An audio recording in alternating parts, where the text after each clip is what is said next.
Thank you, and thank you to Pacifica and Maria and all the organizers of this wonderful event, and thank you for you guys for coming out on a school night. As most of you know, the Department of Homeland Security has a vital mission to secure the nation from the many threats we face. This includes all types of threats, from terrorist attacks to responding to natural disasters. We are also responsible for helping to nurture the story that is our nation, a nation of immigrants, that welcomes people from around the world. We do this with over 240,000 employees in jobs that range from aviation and border security to emergency response, from cybersecurity analysts to chemical facility inspectors. Our duties are wide-ranging, but our goal is clear: keeping America safe and true to its cherished values. But we can't do this alone. Homeland Security is a tough job, and it requires all of us to play a role. One of our mottos is Homeland Security begins with hometown security. As a nation of immigrants, America is enriched and strengthened by the talents, diversity, cultures, skills, ingenuity, and values brought here by immigrants. Our promise of citizenship as an identity and the value of the individual as a person has allowed people of all backgrounds, whether native or foreign born, to have an equal stake in the future of our nation. The humanitarian toll the crisis in Syria has taken on the people of Syria and the region is truly heartbreaking. Unfortunately, the human tragedy has also been exploited by nefarious groups like ISIS as a recruitment tool. As discussed by Danya previously, Syria and its people have a rich history with some of the greatest contributions to human civilization, and I think it's incumbent on all of us to try to restore her and her glory. The humanitarian situation, again, is something that is of tremendous concern for the U.S. government. Since the beginning of the Syrian crisis, the U.S. has provided over $4.5 billion in humanitarian assistance to people affected by the conflict, making the U.S. the single largest donor of humanitarian assistance in the world. Of the $4.5 billion provided since the conflict began, $2.3 billion has been provided to support refugees and host communities in neighboring countries, as you saw in the previous presentation, including $798 million in 2015 alone, fiscal year 2015.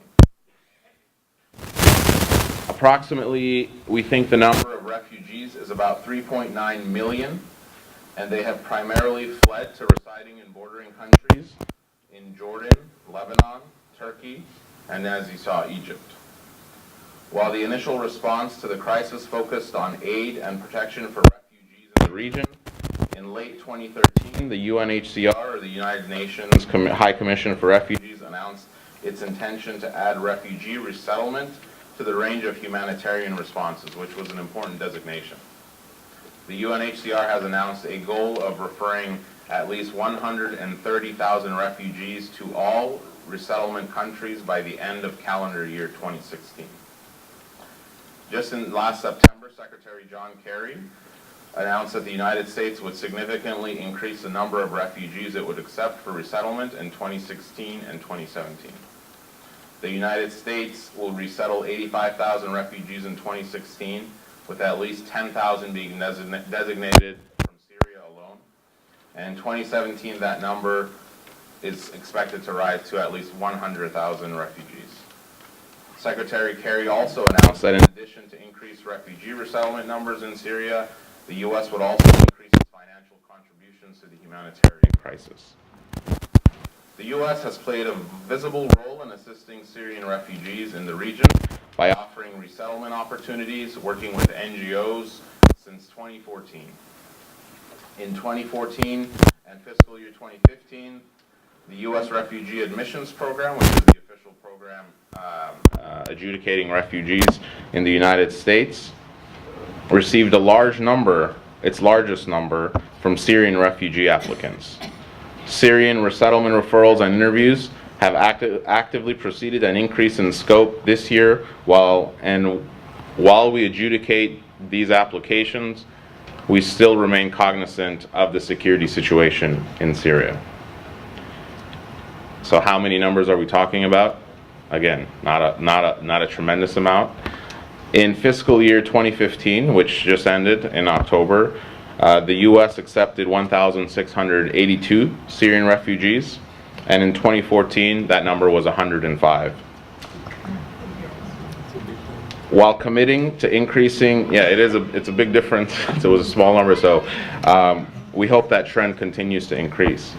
And while committing to increasing the number of resettled refugees in 2016 and 2017, the Department of Homeland Security, along with its U.S. government partners, will not sacrifice security or program integrity to increase numbers. And so this is the balancing act that was discussed previously. Security checks are an integral part of the program for applicants of all nationalities, including Syrians. Any applicants referred to the U.S. by the UNHCR is vetted through robust security regime through a robust screening regimen for refugee applicants, and that even has been enhanced in response to the security situation in the region in the last few years. Once a designee has received an interview date, those individuals from the United States Citizenship and Immigration Service who are conducting those interviews have had specialized training and sensitivity training to deal with folks coming from that conflict. After referral, applicants are pre-screened by the Department of State prior to the interviews being conducted. Again, the majority of the applicants that we're seeing and referrals are coming from Turkey, Jordan, and Egypt, with smaller numbers coming from Iraq, Lebanon, Malaysia, and Thailand. The USCIS, Citizenship and Immigration Service, which falls under DHS, sends rover teams, so they're mobile teams that deploy from the United States to these various UNHCR hubs to adjudicate these applications in the host country. So security is of utmost concern for us, of course, but that being said, of the 3 million refugees we have admitted to the U.S. since 1975, very few have been found to pose a national security concern, and we are committed to keeping it that way.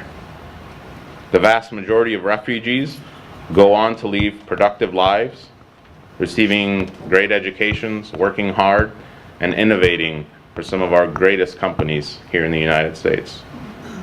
Some serve in the U.S. military and undertake careers in public and civil service. For those already residing in the United States, there's also a few options.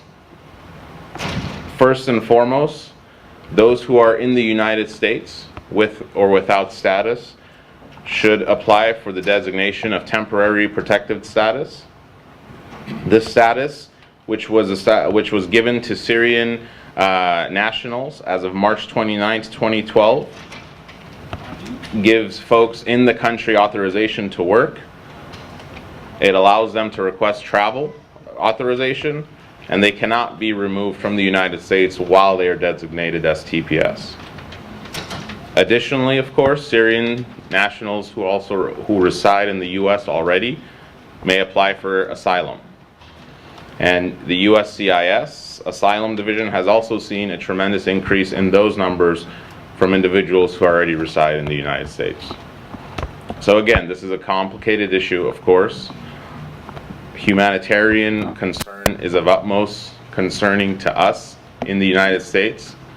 And I was speaking earlier, some say that our numbers in accepting refugees are still not comparable to others.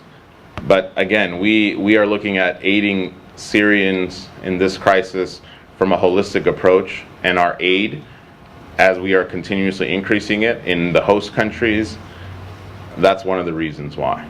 We understand that the situation in our balancing act of security versus adjudicating more and more of these applications at a faster rate is of concern to many people.